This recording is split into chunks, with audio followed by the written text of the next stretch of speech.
This week's Parashat is Parashat Tissa, and the central topic in this week's Parashat is the sin of the golden calf. I will actually not be discussing this, although I think at the end I will be referring to the golden calf.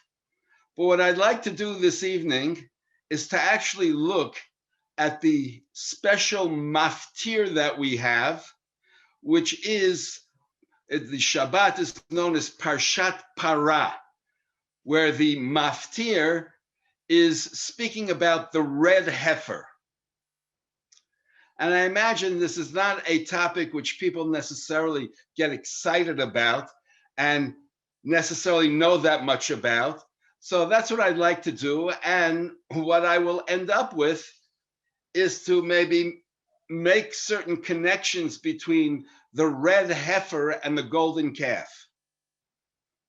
And that way you'll see that there may be a good reason why the maftir very much is connected with the parsha. So without any further ado, let's look at the book of Numbers, chapter 19, which is the section of the red heifer. And I think Simon has posted in the chat a very small source sheet that I put together, and I have some sources translated in English, at least the major things that I think will be important. So if everybody will follow along. Chapter 19, verse 1, and God said to Moses and Aaron, and he says, Zot chukat haTorah. This is the statute of the Torah, which God commanded. And it says, speak to the Jewish people and let them take to you para aduma, a red cow, although we usually translate it heifer, timima, complete, asher ein ba mum, which has no blemish, asher lo ala aleha ol, which did not have a yoke come upon it. Okay, so the first thing which I like to begin with is this idea of Zot chukat Torah. This is the statute of the Torah. And I'd like to actually give you an explanation, which I think is what's called the pshat, the simple explanation, just based on the philology. The word chok has to do with the idea of engraving. The root is chet kuf kuf, which is to engrave. And the idea of a chok would be a law which is engraved, or what we might say is very much at the core of who we are. Okay, by the way, you should just know that the modern Hebrew word chukah is the term for a constitution, which the modern state of Israel doesn't have, and there's a whole discussion about it. But I think we all understand that, in other words, a constitution essentially is giving us the fundamental principles upon which our society is based. So according to the simple reading, okay, what we're about to be told is something perhaps which is at the core of who we are as Jews.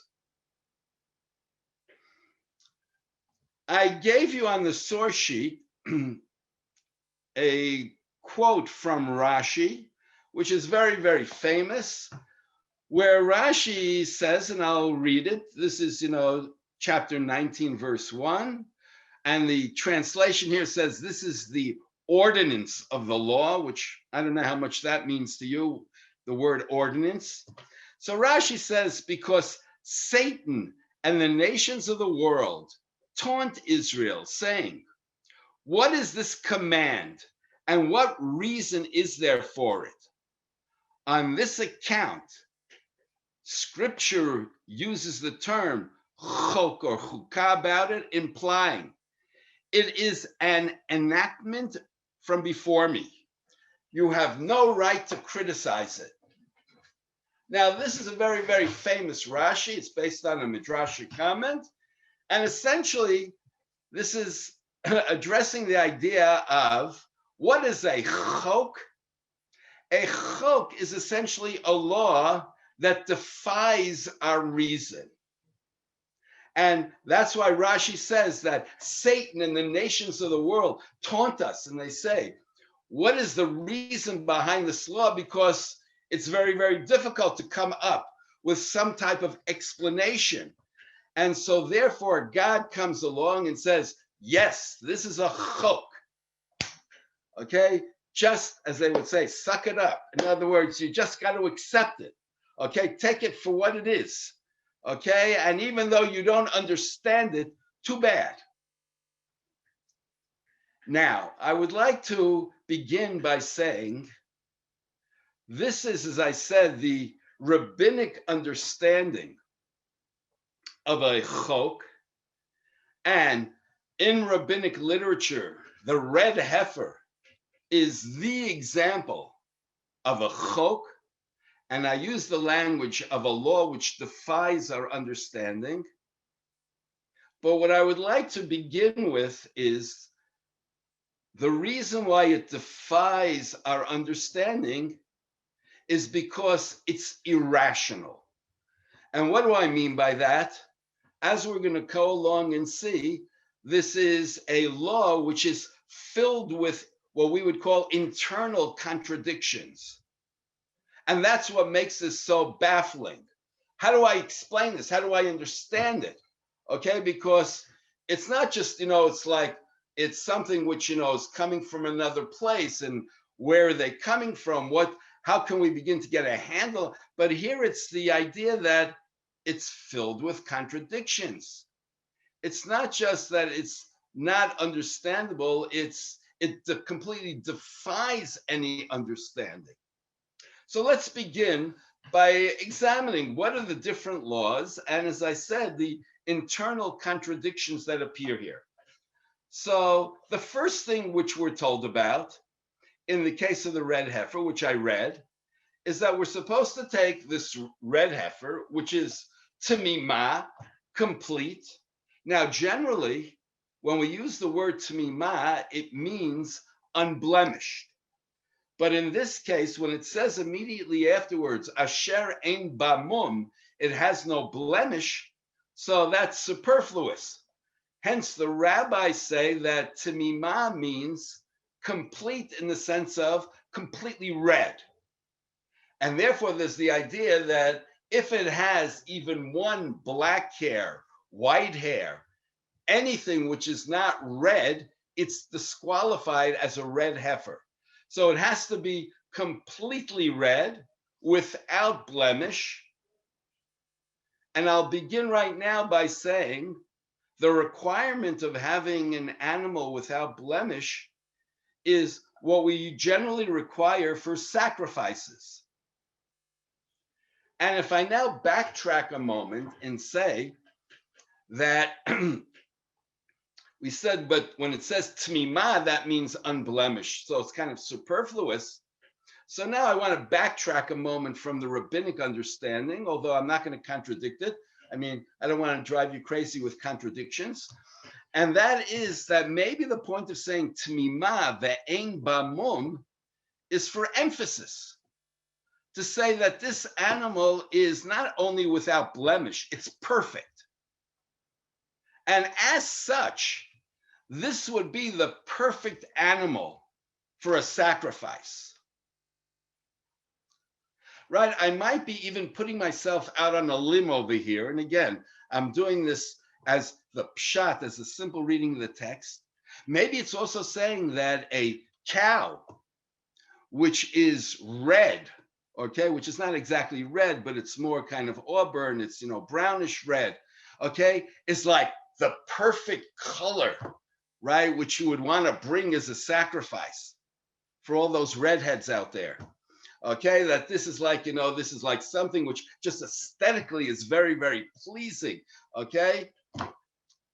By the way, I once went on a trip to Romania and I got really excited because when we were driving through, I saw this field that was filled with red heifers. And I said to myself, boy, this is unbelievable, right? We could reintroduce the temple service now. And it was but it was really very interesting to see that they just looked aesthetically very, very beautiful if I compared them to your average cow that's, kind of yellowish, white, spotted. So in any case, the point though which I want to make is on a certain level, this might be seen as something which is complete and would be the best for a sacrifice. Now, not only that, Asher lo ala aleha ol, it had no yoke that was upon it. Okay, and putting a yoke on an animal is a symbol of service of people. Okay, now I'm not getting now into the details of how the rabbis interpret this, but let's say for the moment the rabbis see this as any type of activity which this animal would do in service of people, or anything which it wasn't even doing in service, but in the end might benefit people and they're happy that it did it, would disqualify it from being a red heifer. So that if you think about it, we want to take something which in the end is in its most pristine form. And as I said, perhaps in its most perfect form. And what are we going to now do with this? So now let's look at the next verse 3. You should give it to Elazar the priest. Elazar is the son of Aaron. We'll take it outside the camp, and he will then slaughter it. Okay, now, giving this animal to a priest is what we do with sacrifices, because that's the job of the priests, as we discussed last week. They're the ones who are operating in the temple. But here's where we now come to, you might call a rub, a certain bump. And that is, the priest now takes this animal outside the camp and sacrifices it. And then if we look at the next verse, and then he takes from its blood with his finger. And then he sprinkles it 7 times, facing in the direction of the tent of meeting. And then if I just read one more verse, and then he burns this animal. Et besara, et dama, its flesh, okay, its blood, al pirshan, it's done. Yisrof, he burns it. Now, I'm stopping here because what I would like to point out is, here I have a priest who is doing all the things that we would normally do in the context of a sacrifice. He slaughters the animal, he sprinkles the blood, he burns it, and in this case, completely burns it, which is what is done with a burnt offering. And so what you would say is, so we are now doing a sacrificial service. But sacrificial services are supposed to be done in the context, in the framework of the tabernacle, of the temple. And here what's happening is we're doing the service outside the tabernacle. And for the moment, you'll take my word on it because I just don't want to jump around too much, but you can check this out. In chapter 6, okay, you know what? Let's just look at it. I don't like people to accept things on faith. Okay, so look at chapter 17 in Leviticus.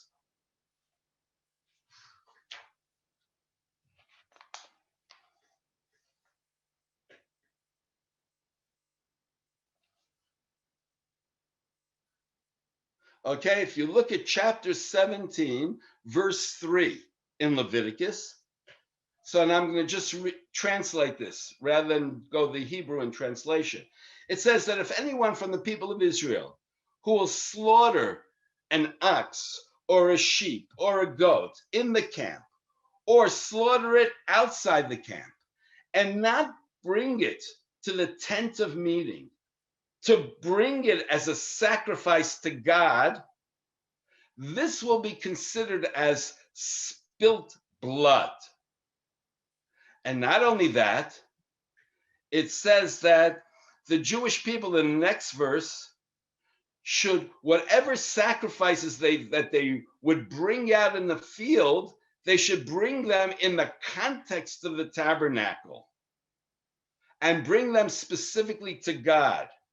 And if I jump two more verses to 7, it says, and they should not sacrifice to the goat/demons who they are led astray by, which means that, and you'll have to, because I don't want to get too carried away with explaining this, but if you actually look at these verses are explicitly prohibiting the bringing of sacrifices outside of the temple tabernacle, to the point where this is actually seen as idolatrous practice, which is leading us astray, because it's as if we're now offering sacrifices to the demons in the fields. And yet, if I come back now to the red heifer, well, it seems to be we're doing a sacrificial service outside the tabernacle, which would normally be prohibited. Now, it's true, we're sprinkling the blood in the direction of the tabernacle, but it's still, what are we doing over here? Because it seems to be we're not following the general rules of what we do. Now, I want to just jump for 1 second. Let's go back to Numbers chapter 19. Okay, you know what? I'll wait with this for 1 second. So the first thing, which I'm bringing up as what I would call a kind of problem/contradiction, is that the red heifer seems to be going through some sort of sacrificial service, but it's not in the context of the temple. And not only that, but it's something which the Torah explicitly prohibits. So what are we doing over here?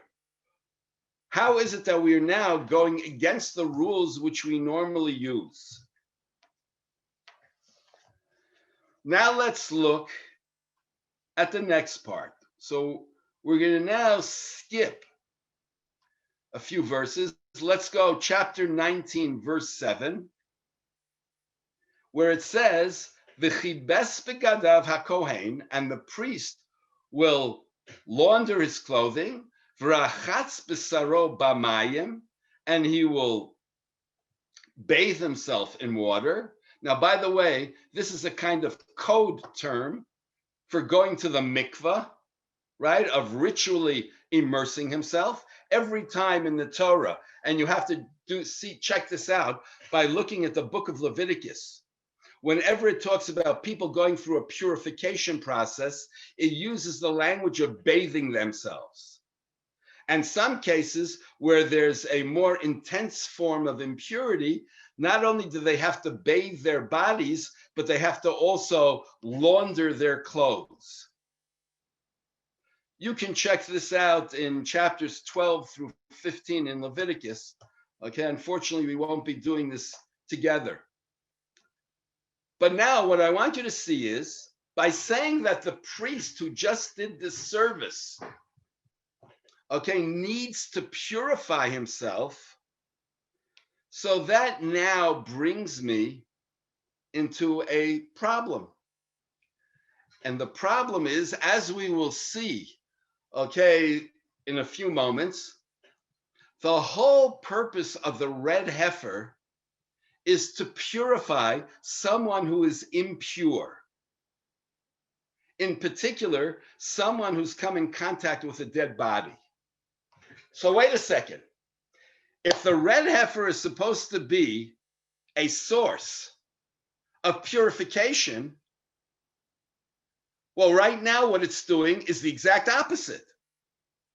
We're talking about somebody who was just involved in the red heifer, a priest who presumably is pure, and here is the red heifer, which is making him impure.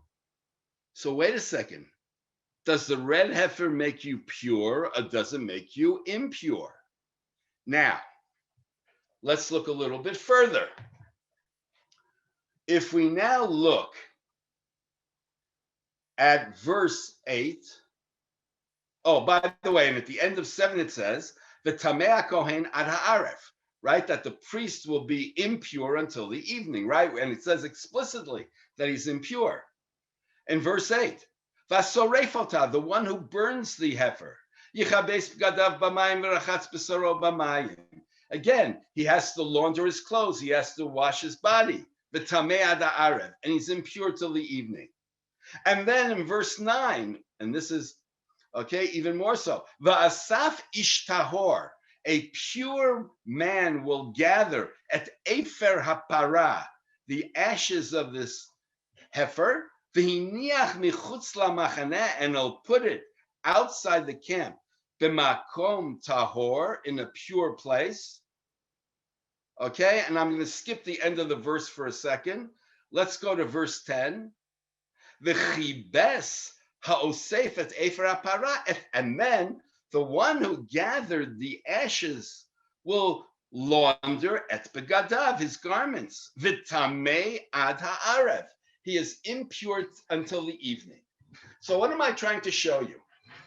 Everyone who is involved in the process of producing the ashes of the red heifer, who we emphasize is pure to begin with, as a result of their involvement in this process of creating the ashes of the red heifer, they become impure. The priests who sacrifices it, who slaughters it, who sprinkles the blood, who burns it, okay? So, or whoever burns it, right? They become impure. The one who gathers the ashes, who we emphasize needs to be someone who's pure. But then in the process of gathering the ashes, he becomes impure. So I'm just trying to highlight how this is something which now presents a problem for us, which is, so how could that be that the same thing, which ostensibly, right, is for the purpose of purifying, it actually takes someone who's already pure and makes them impure. Now, I want to go back to that end of verse 9, where it says that the ashes that are gathered, which are put outside the camp, it says at from the middle of verse 9, V'haita la'adat b'nei Yisrael, and it shall be for the congregation of Israel, lemishmeret, as something to be guarded, lemei nida, for the waters of the nida, which I'll come back to a little bit later, chatat hi. Now, the word chatat over here is actually very interesting.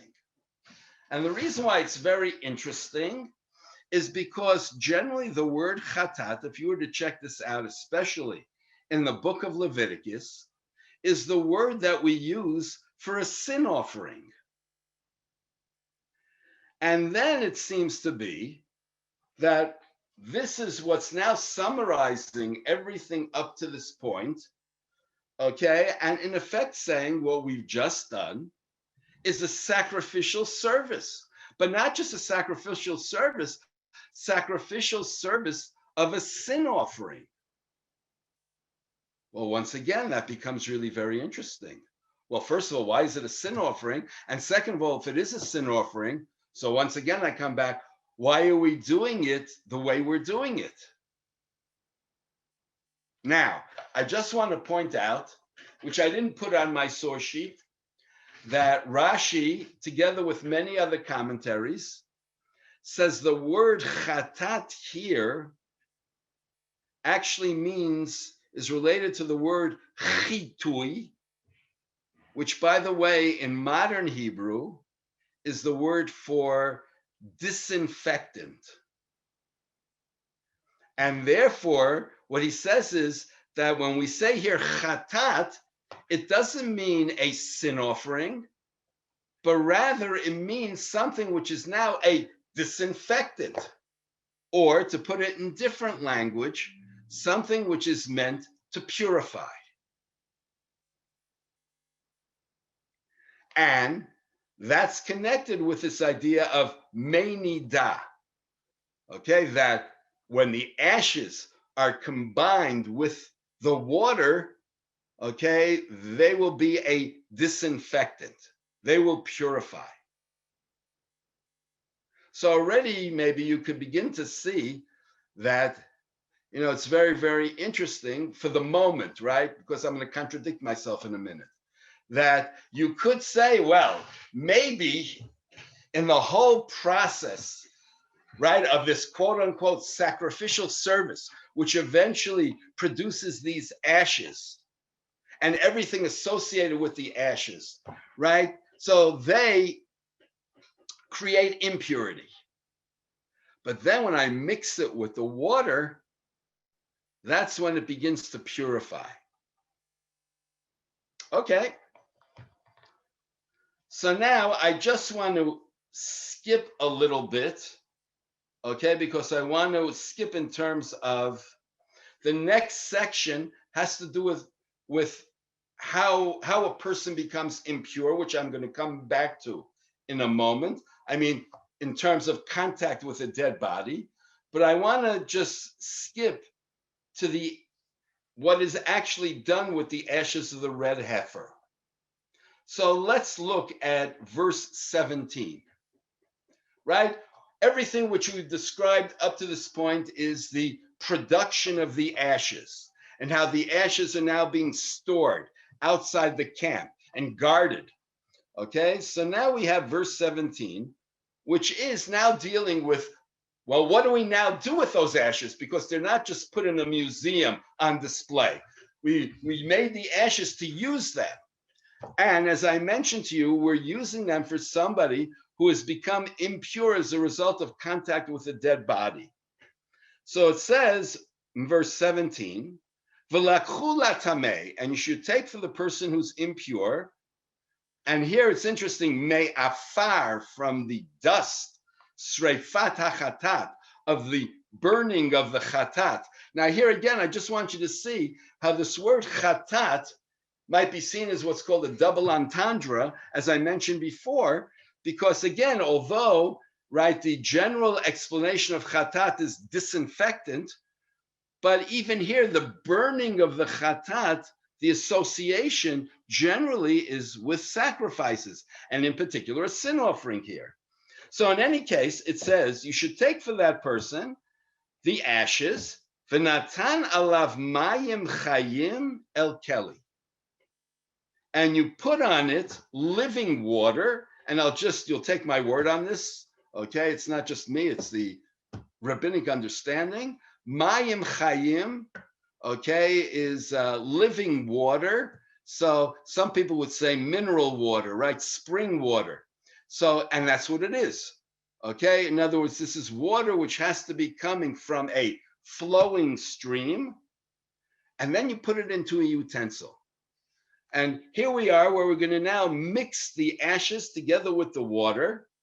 And then look at verse 18. Okay, and then someone will take a hyssop, v'taval b'mayim ishtahor, right? A pure man will now dip it in the water, v'yizala ohel v'al kol ha'kelim v'al ha'nefashot shayusam, right? And he's going to sprinkle these ashes on the tent and on the utensils and on the people who are around in the context and the framework of a dead body, right? In other words, everything which has become impure because of contact with a dead body will now have this mixture sprinkled on them. And on someone who touched a bone or again a corpse.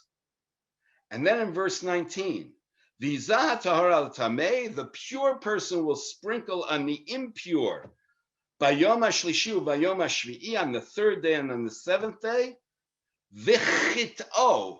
And here's where the Pshat people say chatat is from this word, and they will disinfect on the seventh day, right? The person who's impure. But then what does it say? V'chibes begadav, and he will launder his garments, v'rachatz b'mayim taher ba'arev, and he will wash himself, bathe himself in water, and be pure in the evening, which means that the person who does the sprinkling, who once again we said has to be pure, but after they do the sprinkling, they are now impure. And they now have to go to the mikvah, and they are impure until which. So I'm just trying to show you it's not just the people who are involved in producing the ashes, but even after the ashes are mixed with the water, and here's this person who explicitly is, we're told, is pure, who's sprinkling it. In the aftermath of the sprinkling, he is considered to be impure. Okay, so I am going to now stop for a moment, and I want to just go back, okay, to the part that I skipped, which is verse 11. And in verse 11 it says, "Hanogea b'meit l'chol nefesh adam." If someone touches a dead body, the tamei shiv'at yamim, and he will be impure for a period of 7 days. Hu yitchatavo, and again, he will be disinfect himself in it meaning the ashes.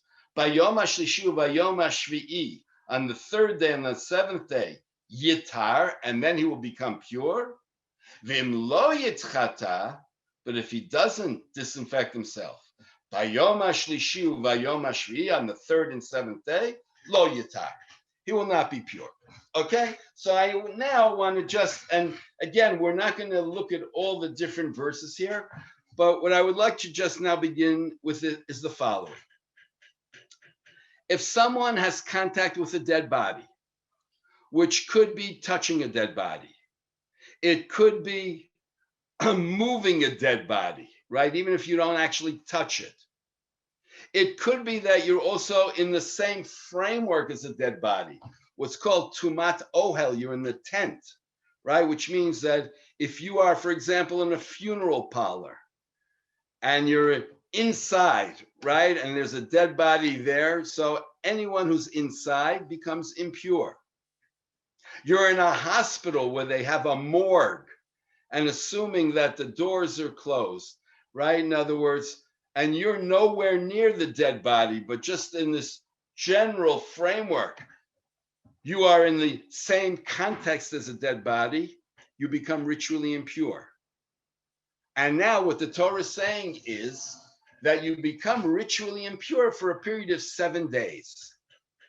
How do you remove the ritual impurity? So we know that normally in situations of ritual impurity, as the people who are actually, involved with the red heifer, you go to the mikvah, and then in the evening you become pure again.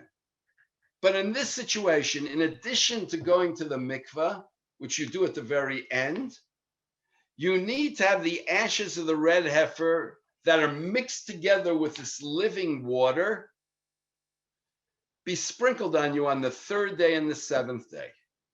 And it's only then that you become pure. And I'll just mention parenthetically, that's why today, okay, without getting into, what difference does it make, everyone pretty much is considered to be ritually impure because of the assumption that everyone today has probably had some type of contact with a dead body. As I said, if you've been to a cemetery, if you've been in a funeral parlor, even if you've maybe been in a hospital. So without even realizing it, you have become ritually impure, and we don't have the mechanism for creating ritual purity, which is, for example, not the case of a menstruating woman, where today, so we still observe those laws and the woman goes to the mikvah. But when it comes to ritual impurity associated with a dead body, we don't have the ashes of the red heifer. We don't have the mechanism to become pure. Okay, So now let me sum up, okay, the dilemma, and then try to get to maybe some sort of explanation. So the dilemma is, the red heifer, as I said, is seen as being this chok, this law which defies our understanding. And it seems to be a law which is filled with contradictions. Well, is it a sacrifice? And if it's a sacrifice, and why would I say that? Because the people who are involved are priests, because of the fact that there is a whole ritual which is done, which resembles a sacrifice of slaughtering an animal, sprinkling blood, burning it. And yet, and not only that, but even calling it a chatat, which is a term we use for a sacrifice, but it's a sacrifice which we do outside the context of the temple. Why? And now I have, well, this is supposed to make people pure, but everybody was involved in it. In terms of, as I said, the production of the ashes and even the sprinkling of the mixture becomes impure. Now let's also talk about something else. What are we doing? We're taking ashes, which are completely, have no moisture, and mixing them with mayim chayim, with living water, which is not just water which is moist, but water which is flowing. So we're taking two opposite things and bringing them together. By the way, earlier, which I skipped, if you look at verse 7, at one point, you'll excuse me for 1 second. Baruch atah Adonai Eloheinu melech haolam she'akol niyah bidbaro.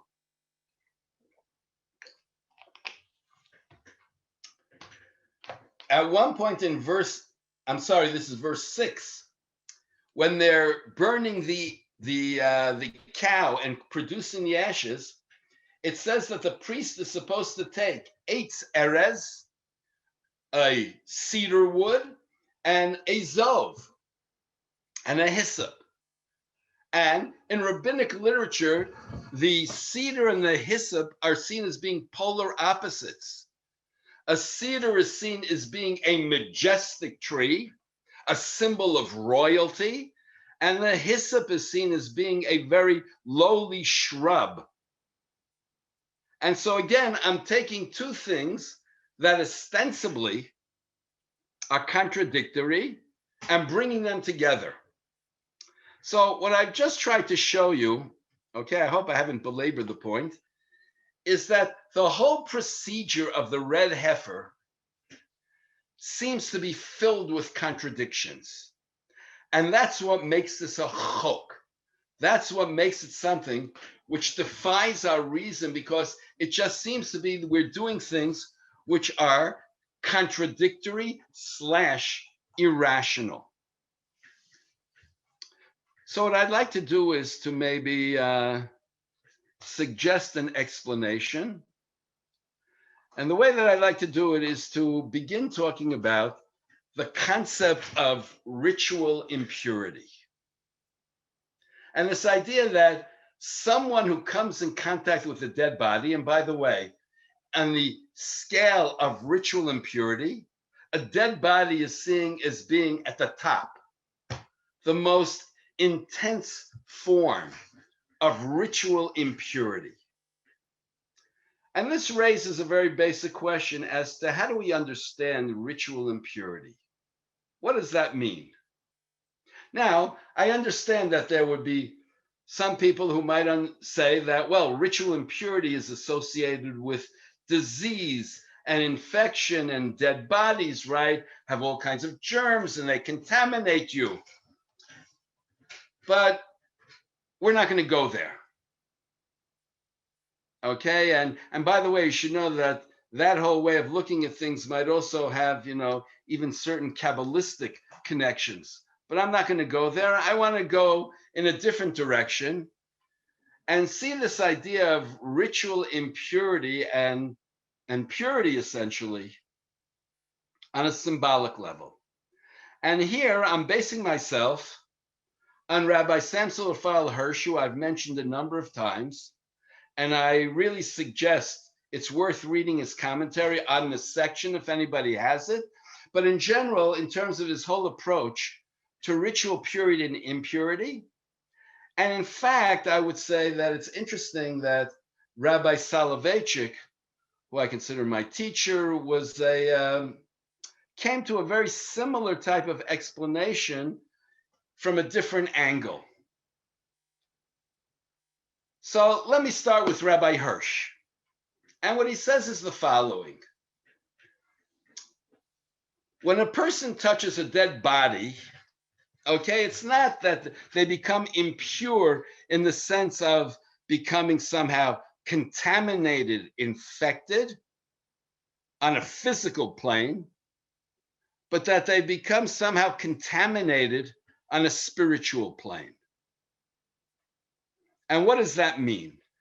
So what he says is that anyone who has contact with death in a very immediate way, and by the way, Rabbi Soloveitchik speaks about this in a different level in terms of losing a very close relative and in terms of the whole process of mourning.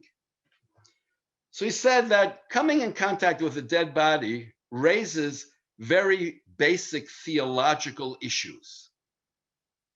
And I would say two basic questions, which any person should be confronted with. First is there really a God? And if there really is a God, how could God have allowed such a thing to happen? Right? Which I assume many people have questions about, right? I mean, I think for many people, this becomes an issue when you talk about the Holocaust, but this certainly can be an issue even in terms of the death of people that you're close to. It could be the issue in terms of the death of people who are wonderful, or where you have accidents, people who are killed in terror attacks. And you say, where is God? How could God have allowed such a thing to happen? Which means that coming in contact with a dead body raises a fundamental problem of where is God when I'm confronted with death? I might even add that God is the ultimate symbol, at least in the way we imagine it, of life. So God seems to be totally absent in that context. And then the second question, which is related to that, is what does it mean to say that human beings are in the image of God? Because when we speak about human beings in the image of God, that's expressing human grandeur. But when you look at a dead body, where is the human grandeur? Where is that image of God? And as a result of that, so maybe we're just fooling ourselves to think that people are in the image of God. Now, what I would just like to add to what he brought up is the following. The fact that the Torah says that someone who comes in contact with a dead body is impure for a period of 7 days means that the Torah, in effect, is saying when people confront death, they should be rocked. They should be shaken up. They should have everything which they believe in completely undermined.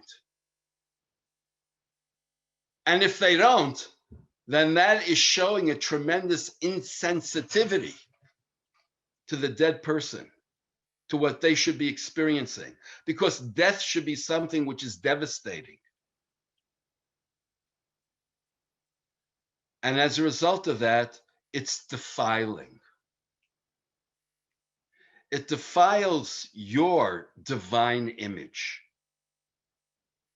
Because it really raises a question, do I really believe that I have a divine image?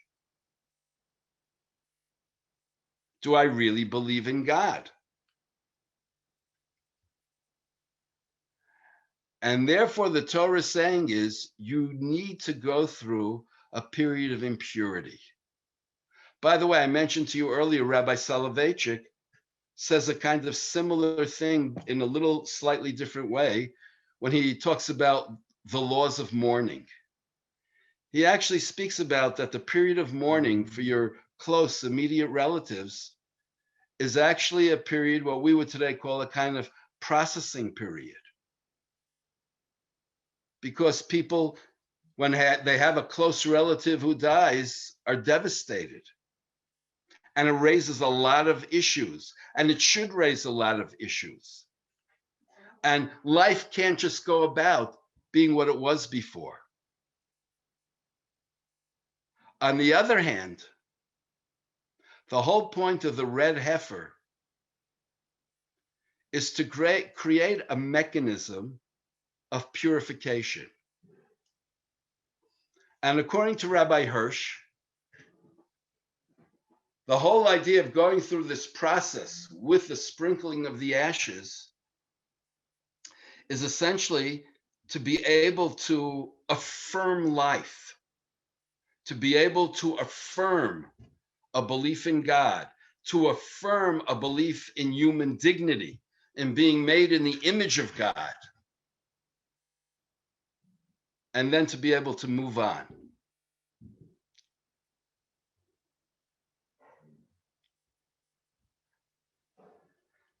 And so what I would like to actually say, and I see, as I always see, my time is beginning to run out, and I still have a whole bunch of things I'd like to talk about.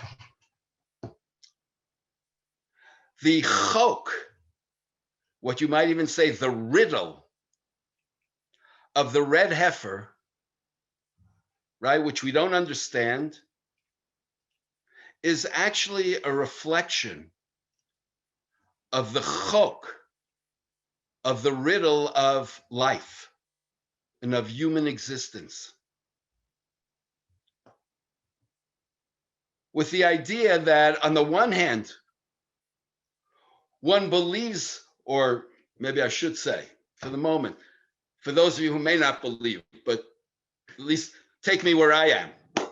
One may believe in God, and one may believe in human beings being in the image of God.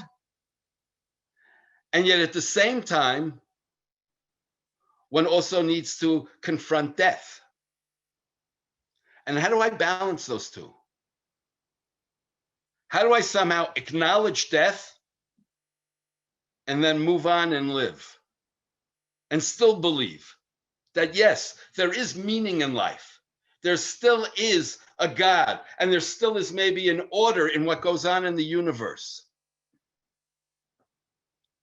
And perhaps this is the idea of taking the ashes of the red heifer and mixing them with living water and sprinkling them on the person as a way of saying the ashes, which very much reflect this idea of the death, total destruction, devastation. But when you mix it together with the living water, the water actually becomes the dominant element. And when you sprinkle it, what you're experiencing is much more the water than the ashes.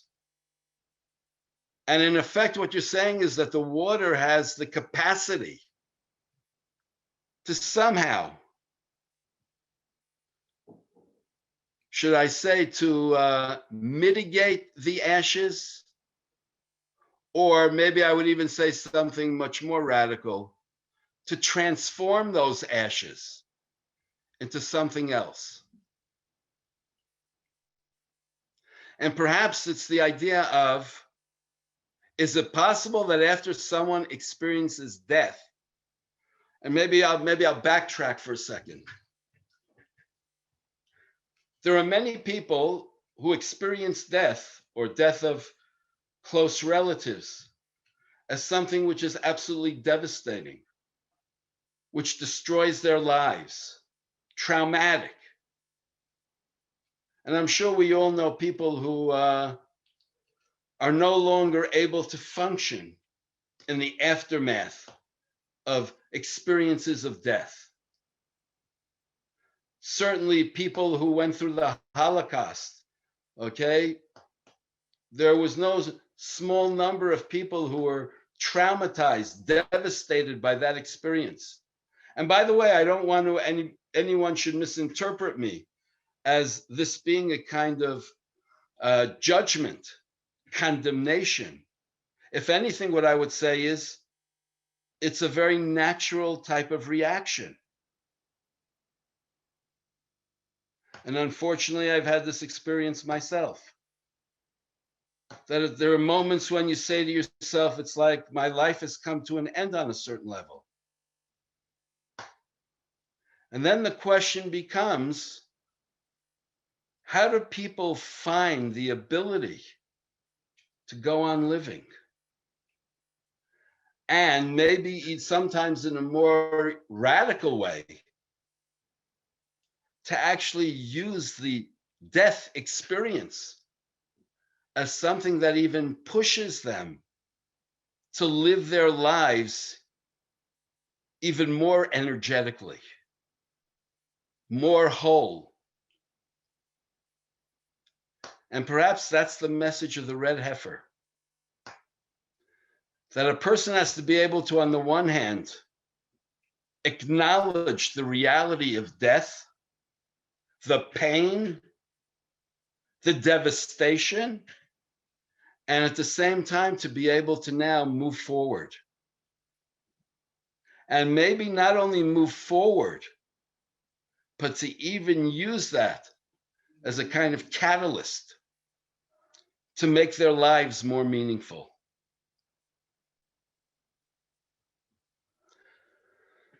I just want to point out that if you read the continuation of Numbers after the section of the red heifer, the next section, chapter 20, is a very, very famous section. Because in that section, we actually, first of all, cross what might be seen as 38 years in the desert. And we're now looking at the last year that the Jews are in the desert.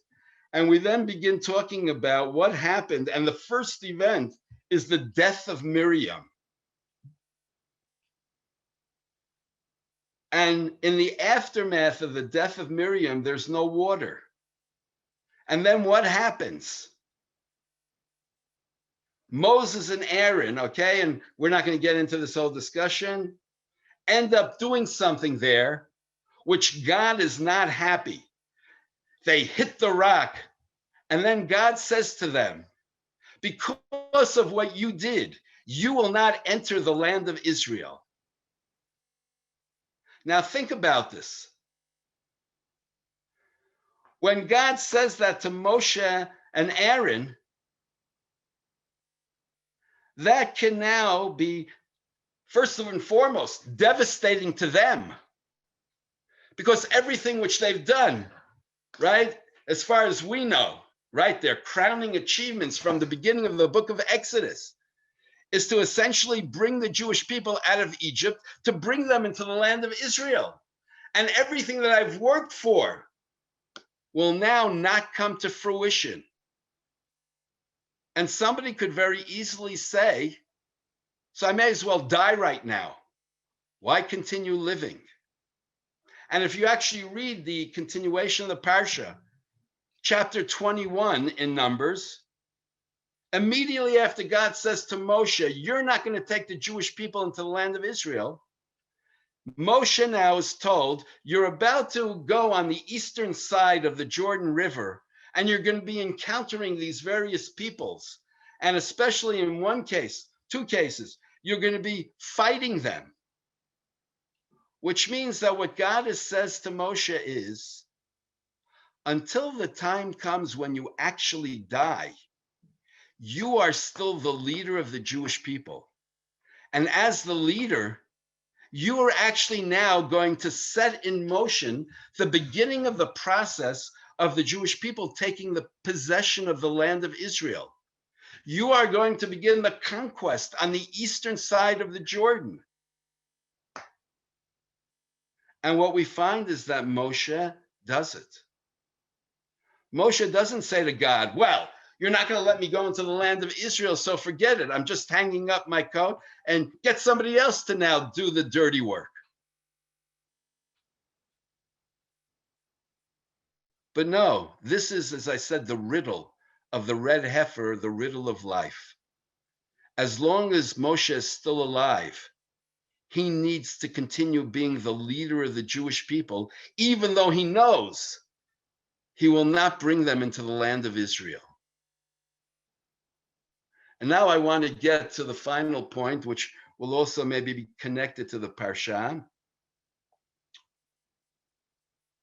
The Jewish people, when Miriam dies, and then subsequently when they hear that Moshe and Aaron are not going to bring them into the land of Israel, what do? For the Jewish people, that could be tremendously traumatic. Here we are. These are the people who are leading us all this time. Okay? And they're not going to bring us into the land? Who's going to do it?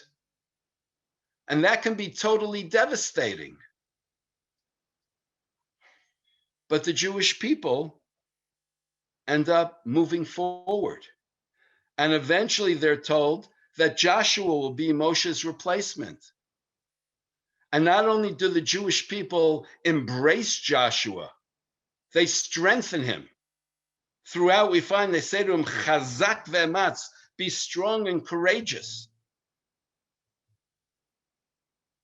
Which means that the Jewish people find a way to move on, even though you might say their beloved leaders, Moses and Aaron, are not going to go with them. And how does this connect with our Parsha? Well, if we now go to our Parsha, and I'll give 5 minutes, okay? You'll give me 5 minutes. This is in Exodus, chapter 32.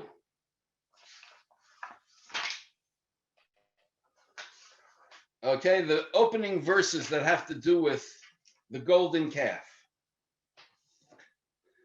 It says, Vayar ha'am, and the people see, the nation sees, Ki voshesh Moshe laredet min hahar, which I'll translate as that Moshe is delaying in coming down the mountain.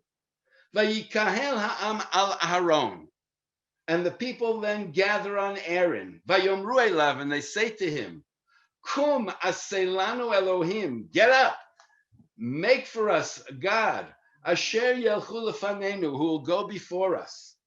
Ki zeh Moshe ha'ish, because this Moshe, the man, asher ha'elanu me'eretz Mitzrayim, who took us out of Egypt, lo yadanu mehayalo. We don't know what happened to him. And then Aaron says to them, Parkun is, in the next verse, Parkun is me'azahav, okay, remove, right, the golden nose rings or earrings, asher baznei neshechem, b'neichem uvnotechem, your sons and daughters, and bring them to me. And then they bring it to Aaron in verse 4. Aaron takes it, he forms it, he makes it into a molten image of a calf. And then the people say, these are your God, Israel, who took you out of Egypt. Okay, now, I just want to put on the table, okay, it's interesting, and we're not going to go into, maybe some year I'll do this again. The Jewish people, what exactly is it that they want? What is their sin? And it's interesting, Rashi says that the people want a God, right? Which seems to be the simple thing they say afterwards. These are your gods, Israel, who took you out of Egypt.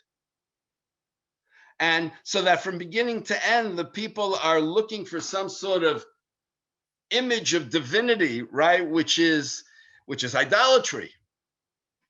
And Nachmanides says, well, but if you read the verses, it seems the people are looking for a replacement for Moshe, somebody who's going to be their leader, right, to bring them to the promised land. And it would seem, according to Nachmanides, that's what they wanted, but at some point it kind of evolved, degenerated into idolatry when they actually build the calf and then bow down to it. And not only bow down, but dance around, etc., etc. So now, here you have two different views of what happened over here. But what I would like to bring up is the following. Moshe is delayed in coming down the mountain. At this point in time, there is no ostensibly crisis, really, because of the fact that, in other words, Aaron is still in charge, so to speak. Moses left him to be in charge. Okay, the people have food, the people have water. Okay, they're not under any threat at this moment. So, what's the big deal that Moshe is delayed? And the people, as they say, are freaking out. Not only that, but just to defend Aaron, if you read this carefully, you'll see that they come to Aaron and it says the people gather on Aaron, which is a very important word in the Hebrew. They're not coming to Aaron, they're on him, right? Which, if you could visualize, it's like a mob scene, which means he's actually being very much threatened by the people. Which means that the people are kind of losing it. And therefore, what I want to bring up is the following. There could have been a very simple solution over here. The people could have seen Moshe's delay and they could have waited. The people could have come to Aaron, okay, and they could have said to Aaron, okay, Aaron, what's going on? Where's Moshe? Aaron might have said, I don't know. The people could have come to Aaron and said, okay, Aaron, so since you're the one who's here, tell us what we're going to do now. But they don't do it. Now, why am I bringing this up? Because of what I mentioned earlier. Because in this situation, the minute Moshe is delayed, for the people, he's dead. And the meaning of his death is, okay, their world has been destroyed. And therefore, at that moment, okay, the people now feel, well, they don't want to just lie down and die. So they want to now take control of their reality. But in fact, the way that they're taking control of their reality is really what you call the Heifer. It's called a molten image. But for those of you who know that in modern Hebrew, the same term is also for a mask, masecha, even though in the context of the golden calf, it has to do with the idea of pouring something into a mold. But it's interesting that it means a similar thing. For them, it's a kind of mask because it's not really dealing with the reality. And now I just want to say one thing, at least about this.